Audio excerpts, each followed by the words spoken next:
All right, so the new topic is called the Church and Science. You could think of it as the church versus science, because in today's society, there's this kind of wrong idea that faith in God or being Christian is not compatible with science. It is a thoroughly unscientific idea that the two are incompatible, which means those who adhere to scientism are basically contradicting themselves, and they are blind to their own foolishness. We're going to see is that the church and science are not only not incompatible, but they are thoroughly compatible and actually help each other. Ms. Griffin.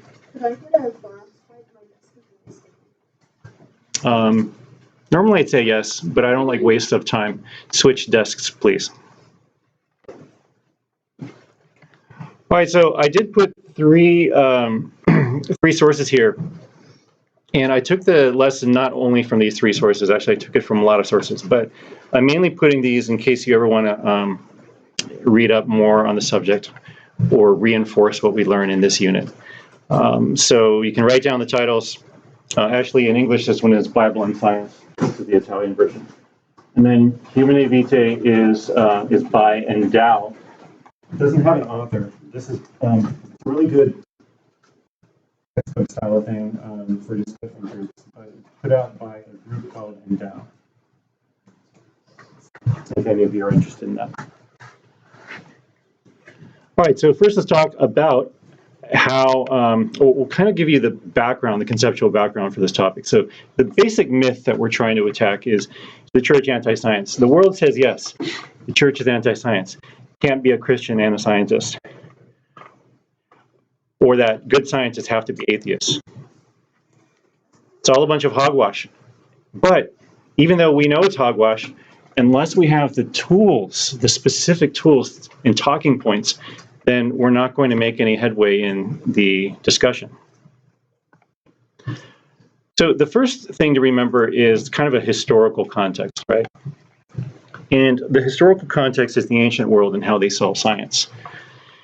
We today take for granted the fact that nature can be explained by laws. We take that for granted. It's something we grew up knowing. And so that doesn't sound like a big deal to us. But the reason it's important is because for the ancient thinkers, there was no predictability in the cosmos. It was all either random or determined by gods. Random or determined by gods. Yes, Leon? Yeah, this is normal. And next week is not normal. Early civilizations did not achieve this. They conceived of the universe as a huge organism dominated by deities. So if I were an ancient philosopher, like the pre-Socratic philosophers, right? Because the Socratics thought differently. But if I were a pre-Socratic philosopher, I would say that a god governed everything. There is a god of the bottle. There is a god of the markers in general, and the bottles in general. If I threw the bottle, there is a movement god who was guiding the bottle at every moment, from when it left my hands to when it hit the ground. This was the animistic view of the universe. For us, it sounds silly, unimaginable. But for them, it was just the way the world was. They would have seen our view as silly and unimaginable. Even Aristotle believed that the sub-lunar world was subject to chaos and therefore unpredictable. He also believed that the universe was eternal. What do you guys think Aristotle meant by the sub-lunar world? Mr. Trent. He believed that like everything else that was just woman, or whatever. He believed that everything what? Like after, like if he travels over, and everything after that was nonsense, basically. No, it was the opposite. Okay, he believed that the moon and what was below it, meaning the moon and the earth, were subject to chaos and deities, even though he didn't believe in the deities. Everything outside, though, so the planets and the stars, everything there was perfect and ordered and eternal. It had always been and would always be with unchangeable, perfect motions. And he also believed that the orbits were circular. We now know they're ellipses. He believed they were perfect circles. So he believed a lot of things that we now know are false. But the important thing is that as wise as Aristotle was, even he thought that the sublunar world, the moon and the earth, were chaotic. So now we're going to see how the Judeo-Christian world actually gave birth to modern science. Far from being incompatible, we could go so far as to say that modern science today would not have developed if not for the Jews and the Christians.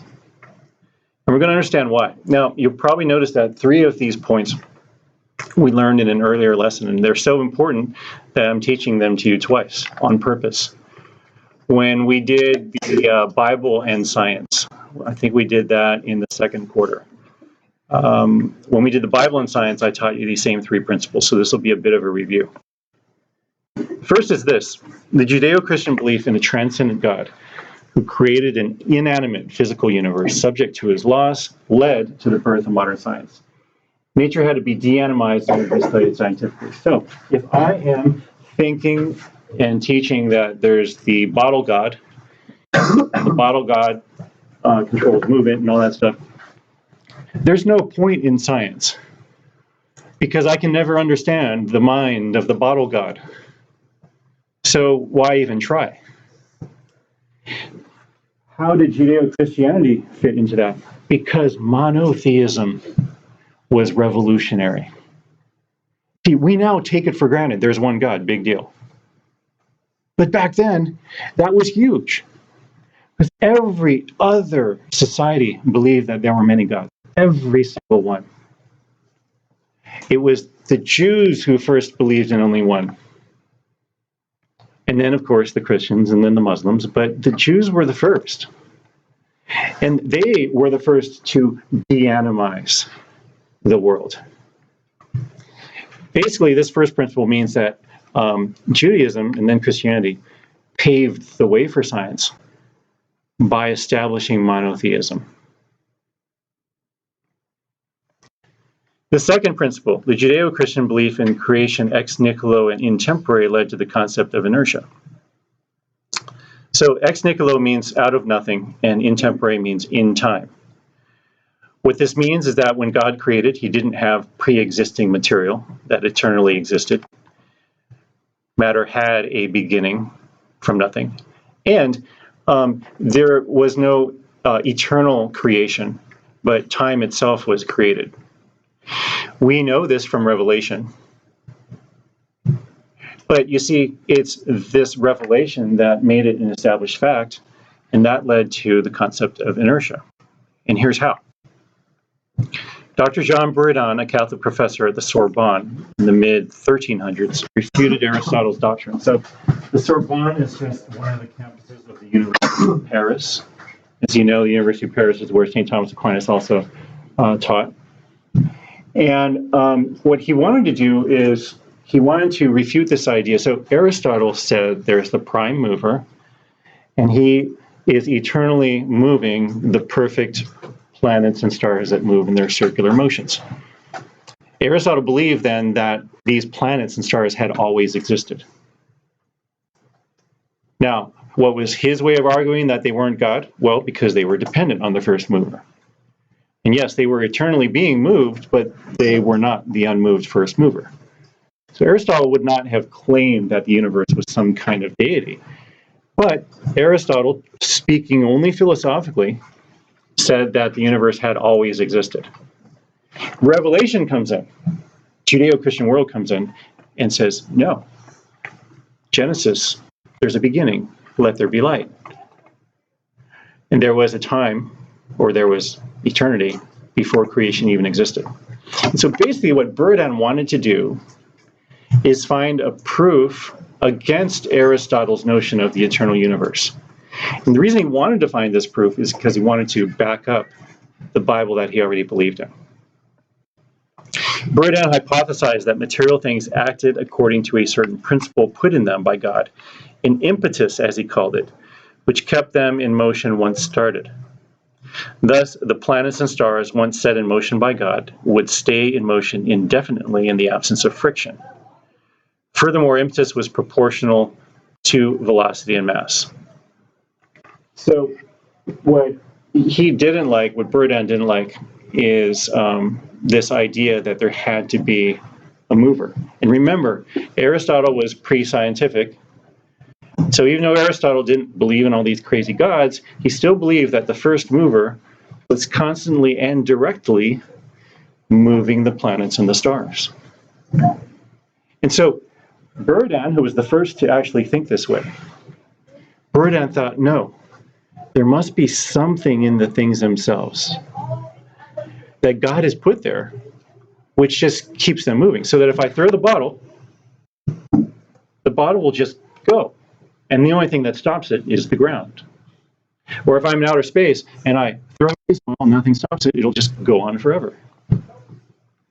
And if someone stops that baseball in outer space and keeps it stopped, it will never move again. See, this, again, we take for granted. But Buridan, for him, this was the key to refuting Aristotle's notion of an eternal mover, an eternal universe. Things, once put in motion, stay in motion. And unless put in motion, they remain stopped. This should be sounding a lot like a law of physics that we now take for granted, which is Newton's first law. So Buridan then really led to Newton. And Isaac Newton gave different names to the impetus.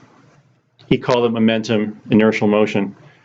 But the one who thought of the principle first was Buridan, a Catholic priest who was justifying a Judeo-Christian belief. Do you see how important belief was for stimulating science? It was vital. Newton's other two laws derive from the first, and all three together constitute the basis of physics. So classical mechanics is based on these three. Right? Quantum mechanics it doesn't throw them out completely, but it adjusts them. But classical mechanics, which is really all the physics of all the things that we can see, and most of the engineering that we care about is classical mechanics. Well, it all comes down to the impetus. Inertial motion means that objects will stay at rest or stay in motion unless acted upon by an external force. F equals ma means the force equals the mass times the acceleration. And so there's a proportion there between how much something moves and the force acted on it, that acts on it. And action-reaction means that if for every action force, there is an equal and opposite reaction force. Okay, so if I'm in space and I'm an astronaut and I push a medicine ball, the medicine ball will go, but I'll go backward. Okay, there's equal and opposite momentum there because there's conservation of momentum. Well, this whole idea of momentum and inertia could not have come about except for the contribution of Buridan, which was a contribution he made in the interest of faith. He made it to justify what was already believed. This is what apologetics is all about. Faith is reasonable.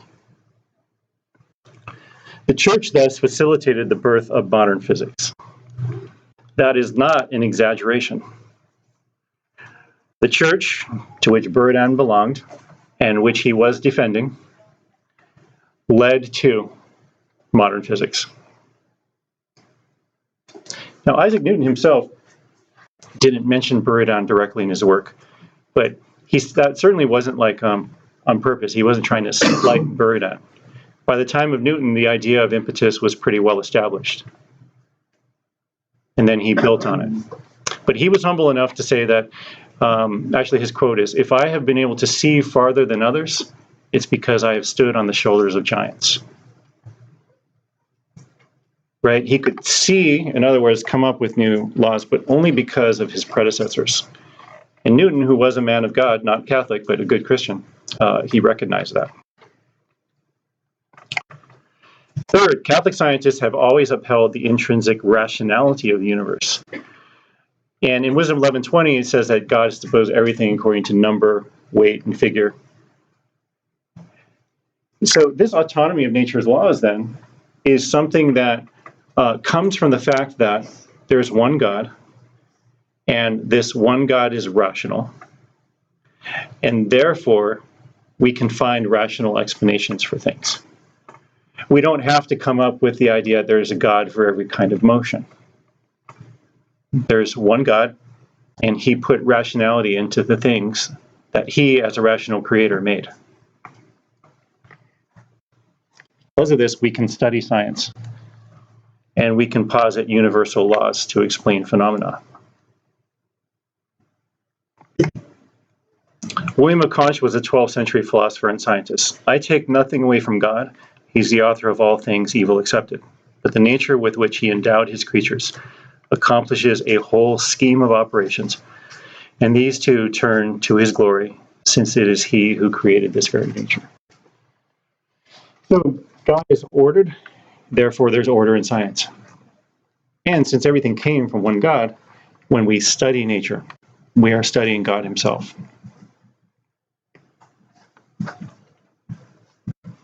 The faith is not only compatible with science, it actually helps. The church has always encouraged science as the study of God's beautiful and well-ordered universe. Studying nature's autonomous laws helps us to understand the beauty of her creator. When you look up at the stars and you realize how many there are, how far away they are, how large the universe is, that it can't help but increase your wonder, your respect for God's grandeur. See, the two go together. In fact, they help each other. Many Catholics, especially priests, have made great contributions to science, and we're about to learn of a good number of those.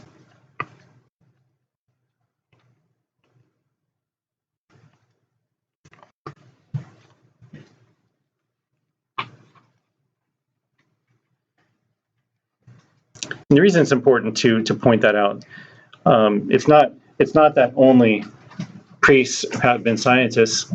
There have been many other Catholic scientists, but the reason it's important to highlight that priest scientists have done this is because we would say, well, if a priest is a man of faith and very deeply a man of faith, then and they have proven excellence in science, then that really shows that there can't be incompatibility.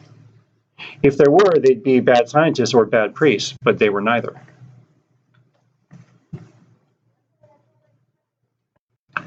All right, so let's talk about several of these important guys.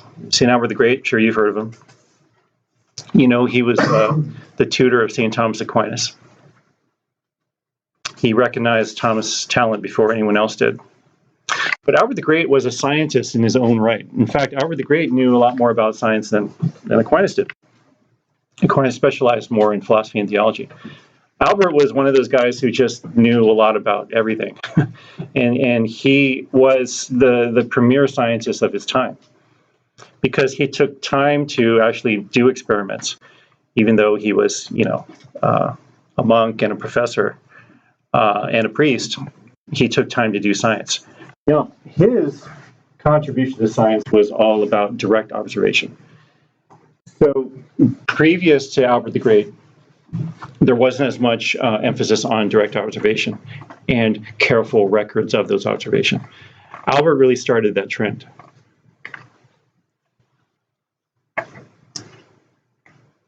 Justin, can you get that middle light, please? It just shows up a tiny bit better that way. Thank you, sir. And then we have these guys, Blessed Nicholas Stenho, the father of modern geology and paleontology. I'm going to give you a handout right now. And Gregor Mendel, father of modern genetics. So you probably learned about him in your biology class, but his contribution is extremely important because this whole idea of dominant genes, recessive genes, phenotype, genotype, homozygous, heterozygous, all these terms, right? They're really based on Mendel's work. that he simply did with common plants. All right, let's learn more about this Stenho guy.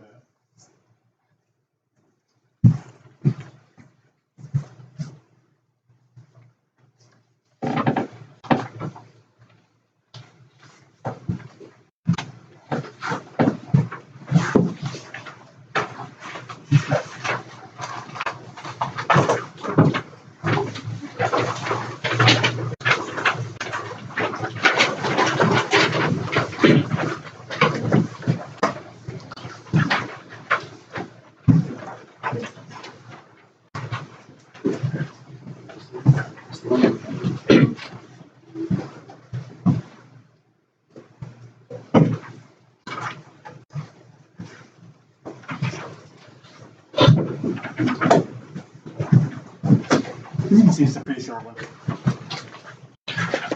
Let's have a reader who hasn't read in a long time. How about Kara, please?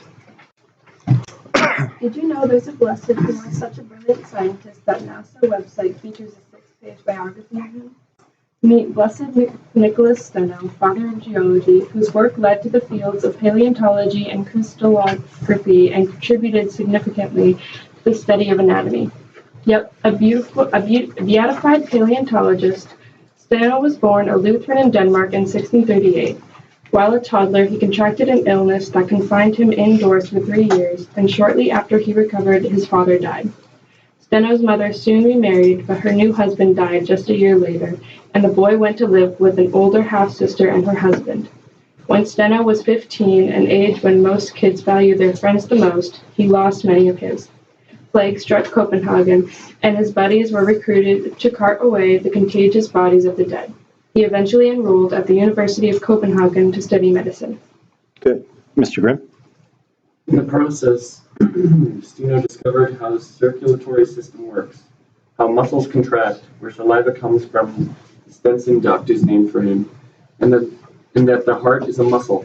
He also began to study fossils, famously realizing that the tooth-shaped stones believed to fall from the sky on moonless nights were, in fact, the fossilized teeth of prehistoric animals. This led to Stenho's most significant contributions to science. The basic laws of stratigraphy, still in use today. That made it possible for us to understand which dinosaurs came from which era, and ultimately to determine the approximate age of the Earth. Okay. And Mr. Tierney? Through all this, the Lutheran Stenho was searching not just for scientific truth, but for theological truth as well. He read the Church Fathers and found them a compelling argument for Catholicism, but wasn't really converted until he witnessed a Eucharistic procession and saw the way the people fell on their knees before the Lord. He knew they were either bewitched by a lie from hell itself, or they were right, and he had to worship alongside them. After this, he became a Catholic, though he continued his scientific studies for quite a few years. He eventually felt the call to become a priest, and was consecrated a bishop only 2 years after his priestly ordination. Brilliant Danish Catholics being in short supply at the time. He was sent to Northern Europe to work for the conversion of Danish, Norwegian, and German Protestants, and lived a life of humility and poverty despite his worldly accolades. He died at only 48 years old. All right, thank you. And you guys can check out more at that NASA website there. But the reason that I think Stenho is so significant is not only is he an important scientist. In fact, when you think of paleontology, you think of, archaeology and all this stuff, we just take for granted that there are layers. And we can, judge the age of those layers, something you've been learning since grade school.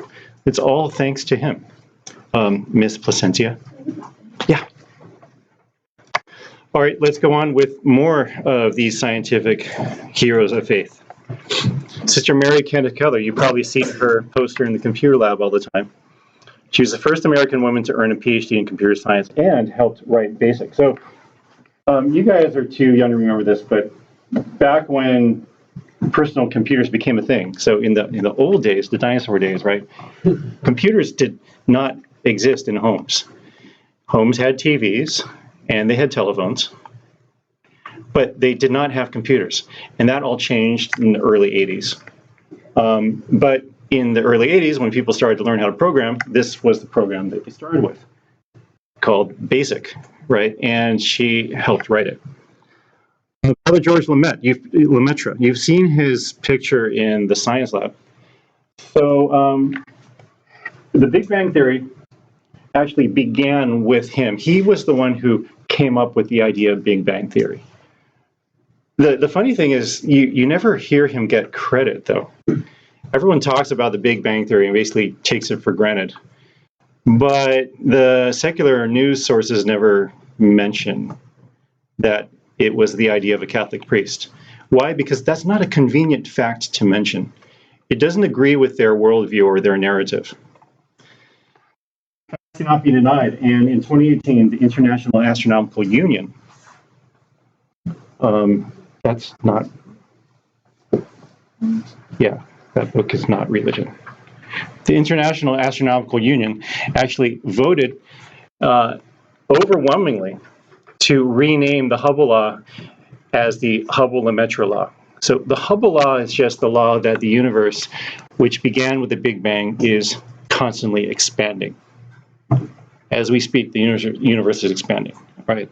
That was the Hubble law, but it was renamed the Hubble-Lemaitre law because not only since Lemaitre had thought of the Big Bang, but also because he and Hubble together worked out a lot of the math behind the expansion of the stars that has been observed.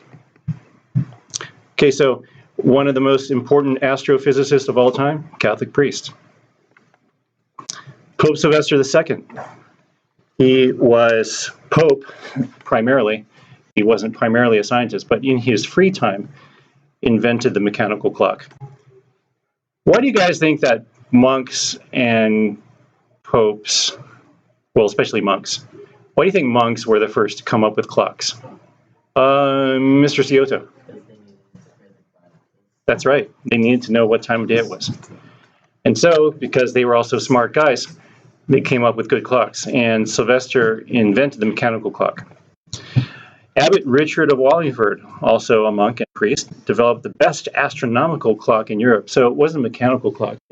What it did is it not only showed the time, but showed where each planet and star was at that time. It's really mind-blowing how we came up with this. But if you look at it, it's all these things are spinning, and they're spinning as they measure time. So you constantly have a model of what the universe is doing. Mr. Decker. Is that like big swinging thing at CAC? Oh no, that's Foucault's pendulum. Okay. Now Foucault's pendulum isn't a clock, but the reason it's important is because that's how Foucault demonstrated that the Earth is moving. Okay, and the reason is because with the pendulum, if you look at it from above and you follow it during a 24-hour period, it gradually changes like that, right? Now, it doesn't go 360 degrees, but there's a deviation, and that deviation is only possible because the Earth is rotating. So basically, it's on display in TAC because it looks cool first, but also because it showed definitively that the Earth is a rotating body. All right, Friar Roger Bacon. He's the father of the scientific method. He was a Franciscan friar. So what you guys did in the 8th grade science fair, and you had your abstract, your hypothesis, your materials, your procedure, method, conclusions, analysis, that's all, that was laid out by a Catholic priest. Let me go back to that in case you missed it. So we would call him the father of the scientific method.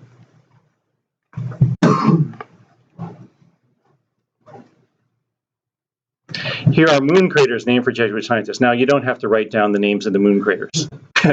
Don't bother with that. I'm not going to test you on it. But you should note just the sheer quantity. And every single one of those names there is a Jesuit priest who was an astronomer. It's pretty amazing when you think about it. Now, how ridiculous is it to say that science is incompatible with the Catholic faith? It doesn't add up.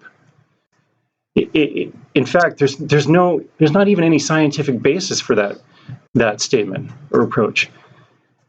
It was created by people who hate the church. And see, guys, that's the world you're going into. You're not going into a world that has rational objections to faith. You're going into a world that blindly rejects faith and blindly says no to things that do make sense. It's not that they have good arguments. It's that they don't want to believe the truth.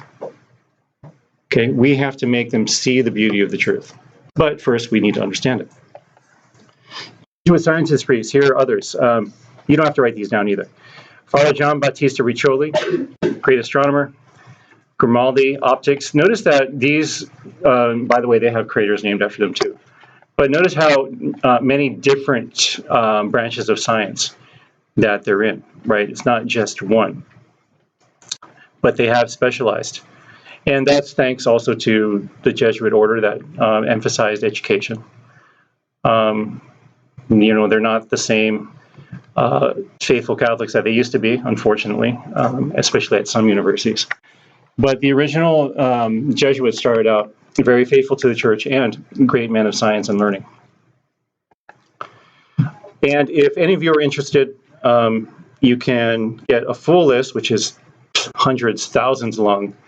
In case you're ever like, I don't know, in a discussion, they say, well, that's only 20. There are actually hundreds more where that came from. All right, so all of this to say, hopefully, you recognize that the church is not anti-science. It's simply ridiculous to say so. In fact, there's not a shred of evidence to say that the church is anti-science. It doesn't make sense. Now, we are going to talk about the Galileo controversy. I'll get to that in this lesson. We'll talk a little bit about evolution, too. But it simply is an irrational statement to say that the church is against science. All right, so first controversy, Galileo. I'm sure you've heard of it.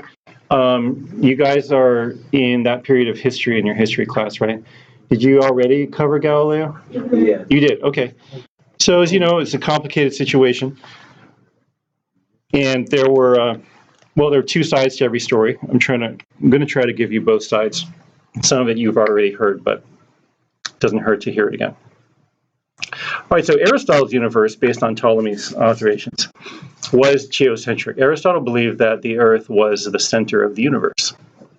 He really couldn't have known better. The Bible also seems to convey a geocentric view, but we must remember that the inspired writers of Scripture lived in a time when little was known about science. Okay, remember how we talked about this when we did Bible and Science? We talked about Genesis 1 and how we can't read it as a science book because those guys, first, didn't know science, and second, didn't care about science, and third, thought it was bad and prideful to try to understand science. Okay, so if the Bible is geocentric, it's only because that was the worldview of the time. Moreover, the writers of Scripture didn't really care about science. Their objective was to write about God and his dealings with mankind, not to teach science. So an ancient writer of the Old Testament, you could have told that person, you know what, the sun's in the center. And they'd be like, okay, doesn't change the truth of what I'm writing. It wasn't important to them. It simply wasn't. Here's Aristotle's universe. Here's what it looked like. So, and again, he copied Ptolemy. That's why I have him there as the astronomer. But Earth was in the middle, then sun. Earth, Moon, Sun. And then, of course, these were the planets that they knew of at the time. So Jupiter, Venus, Earth, Mercury, Mars, Saturn. That was it. And then everything beyond that they would call the fixed stars because they appeared not to move. Whereas the planets and the sun did move, and their movement was very apparent. Notice I drew these as circles because Aristotle and the whole ancient world believed that they were perfectly circular orbits with motion that never changed and would go on forever. There was no slowing or speeding up. Copernicus worked on the heliocentric universe, was much lauded by Catholic churchmen. His 6 books on the revolutions of the celestial orbits was dedicated to Pope Paul III. So notice, folks, this is really important. Copernicus, who was a Catholic, was the first to say that, hey, maybe the sun is in the middle. And notice that the church did not object to that. If the church had been anti-science, they would have shut Copernicus down from the get-go. They would have said, Copernicus, are you saying something that might be different from the Bible? How dare you? Silence! But they did not do that to Copernicus. Why? Because the church is not against science. And because he was proposing it as a theory. Augustine, who was, 4th century, Augustine said that if science ever shows us that some fact in the Bible is false, it's because we didn't know the science or we need to reinterpret that verse of the Bible. There was no problem with new scientific discoveries being made and changing our view. And Paul III and the church at the time showed that. He received many attacks from Protestants who believed his theory is contrary to the Bible. There's no formal Catholic censure. Notice that the Protestants, these Bible-believing Christians, well-intentioned, they did attack Copernicus. So anyone who says the Catholic Church is against science better check history and realize that the Protestant Christians were actually against science. They're not anymore. But at the time they were. It's unfair to call the Catholic Church anti-science. Galileo's work to confirm Copernicus' theories also met with wide approval in Rome. Galileo was initially, he had a lot of fans in the church. He was not rejected by the hierarchy in any way. In 1611, he says, I have been received and shown favor by many illustrious cardinals, prelates, and princes of the city, referring to the city of Rome. 1612, he wrote letters on the sunspots, which he had observed, and in which he mentions the Copernican system. And Urban VIII actually praised him. So up until this point, Galileo was on very good terms with the church. Mr. Collins. When you stared at the sunspots, did you point a telescope at the sun? He put tinted filters. Yeah. Not very good tinted filters, mind you. I'm sure it did a lot of damage to his eyes, but yeah. Has anyone ever been to Griffith Observatory? Do you ever go to the one where you can actually look at the sun directly because they have the right filter? Have you seen it? Yeah. Yeah, it's pretty cool. And you can see the solar flares and the spots. Yeah. Griffith Observatory is awesome. As long as Copernicism was treated as a hypothesis, yes, Ms. Tariki? Yeah.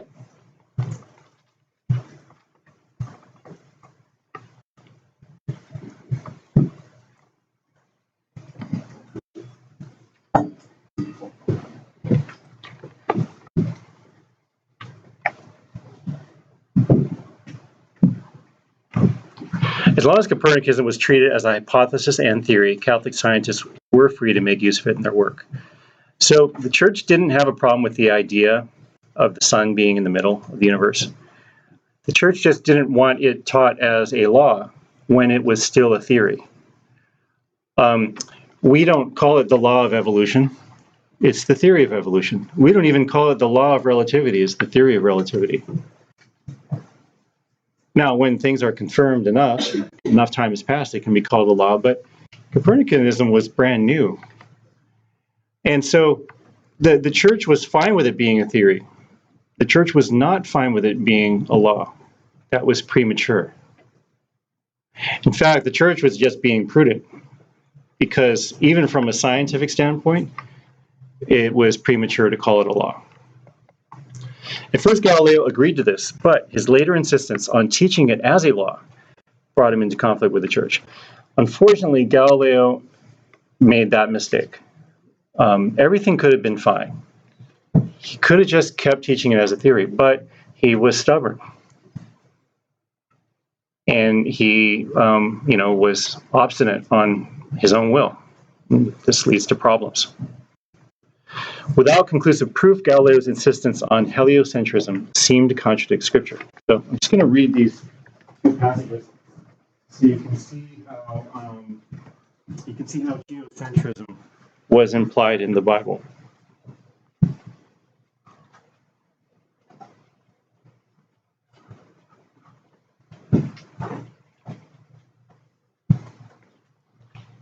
All right, so Joshua 10, this is one of the battles Joshua's fighting to conquer the Holy Land. And this is the battle of the Amorites. On the day when the Lord gave the Amorites over to the Israelites, Joshua spoke to the Lord, and he said in the sight of Israel, "Sun, stand still at Gibeon, and moon in the valley of Ajalon." And the sun stood still, and the moon stopped, until the nation took vengeance on their enemies. So why is that significant? Because obviously they think the sun is moving, and that is standing still there. Ecclesiastes 1:5.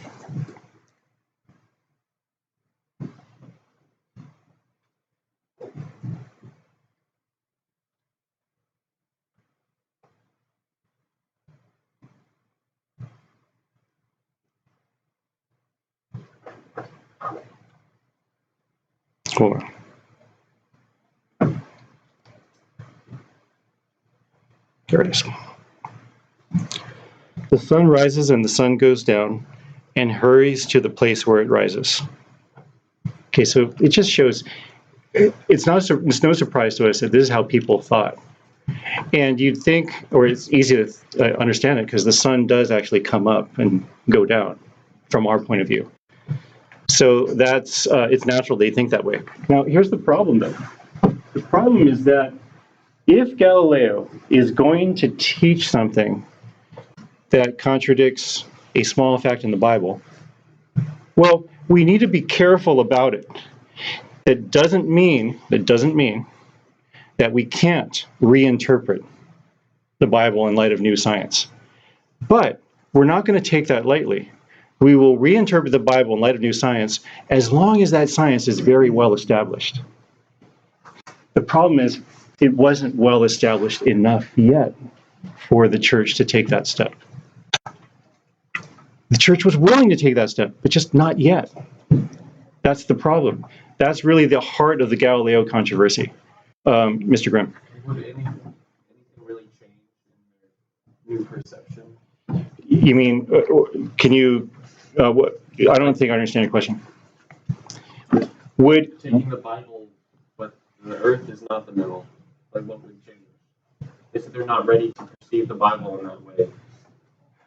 But I don't understand what would really change. what would change, yeah, what would change in how science was understood or in the truths of the faith? The truth. Nothing. See, that's the thing. It's a good question, Leon. Nothing would change as far as the truths of the faith. Nothing at all. But even though the sun being in the middle or not is not a truth of the faith, the church still was careful about reinterpreting Scripture unless we were absolutely sure. But what would be reinterpreted? Well, I'm sure there are other. What would be reinterpreted is simply that the sun rising and setting here mentioned in Ecclesiastes is not literal, it's figurative. That's the only thing that would change. Okay? You know how we can see some verses are literal and some is figurative? Well, before Galileo, it was seen as literal. After, figurative. But making that little switch demanded that we have more certainty of the scientific facts. And those scientific facts were not all certain yet. Now, do we perceive that instance as figurative? We do. The earth stuff? No, what we perceive is that the sun actually is what the earth rotates around. Okay, and so if time stopped, which it could have in God's providence and somehow, then the earth would have stopped and not the sun. Does that make sense? Yeah. Okay. And by the way, I'm glad you brought that up, because just so you guys know that this was not established enough yet for the church to make that call. Galileo's view was actually later proven partially wrong. He believed the sun was in the middle but stationary. We now know the sun moves. So even there, right, there wasn't enough science at the time to make that call. Mr. Riki? Okay. This is a classic painting of the Church versus Galileo, where Galileo is painted as this kind of stubborn and defiant, recalcitrant scientist. So this is what Bellarmine said. The proposition, you don't have to write this down. The proposition that the sun is in the center of the world and immovable from its place is absurd, philosophically false, and formally heretical because it expressly contained or contrary to the sacred scriptures. So this tribunal, led by Bellarmine, sentenced him. And notice this is where, See, there's two sides to every story, right? I already told you how Galileo jumped the gun. Recognize that. And that was bad. but the church also overreacted. Because for them to say philosophically false and firmly heretical was an overreaction. They also didn't have enough facts to make that claim. So you could say Galileo started the battle, and then the church fought back, but overreacted. So there's, two sides to every story. Mr. Grimm. Who was Bellarmine, you said? St. Robert Bellarmine. And Yeah. what is he? He's not a doctor, but he is a canonized saint. Yeah. You mean, what was he at the time? Yeah, at the time. He was a professor. Yeah, so he was the professor that was in charge of the tribunal. He was put in charge of the Yeah, tribunal. because this looks bad, but it would really look bad if he was like had a big authority in the church. No, he wasn't like a bishop or cardinal or anything. Yes. Do you have a question? Is he the one standing up and pointing where the guy sitting down? Yeah, supposedly he's the one standing up and pointing, St. Robert Bellarmine. And he was a cardinal, but he wasn't like he wasn't like some kind of, he wasn't a pope for sure. And also this doesn't, You see, because it was signed by these cardinals and it's not ex cathedra, on faith and morals, this wouldn't be considered a infallible statement, especially the ex cathedra thing. Now Galileo responded, and this is classic, et porsi move. When you hear about Galileo, this is what they say. Et porsi move is like, but supposedly he muttered under his breath as he's walking away after receiving the sentence. And yet it moves. Like, yes, church, you can tell me all this stuff that you want, but still, it's the earth that moves, not the sun. However, that's really just an old urban legend. I don't think he actually said it. It just makes a good story. The point here, though, is that he shouldn't have started the fight. But once he did, the church shouldn't have said philosophically false, because that also wasn't true. There is no philosophical inconsistency with the sun being at the center as opposed to the earth. But now we're going to understand also why they overreacted, because there's more to this story than what I've told you. This is what John Paul II said in this discourse to the Academy of Sciences. Thanks to his intuition as a brilliant, you don't have to write this down either, as a brilliant physicist and by relying on different arguments, Galileo, who practically invented this experimental method, understood why only the sun could function as the center of the world as it was then known, that is to say, as a planetary system. The error of the theologians of the time, when they maintained the centrality of the earth, was to think that our understanding of the physical world structure was in some way imposed by a literal sense of scripture. And yes, that was an error. That, by the way, is an error that St. Augustine would not have made. Because Augustine was all about reinterpreting scripture in the light of science.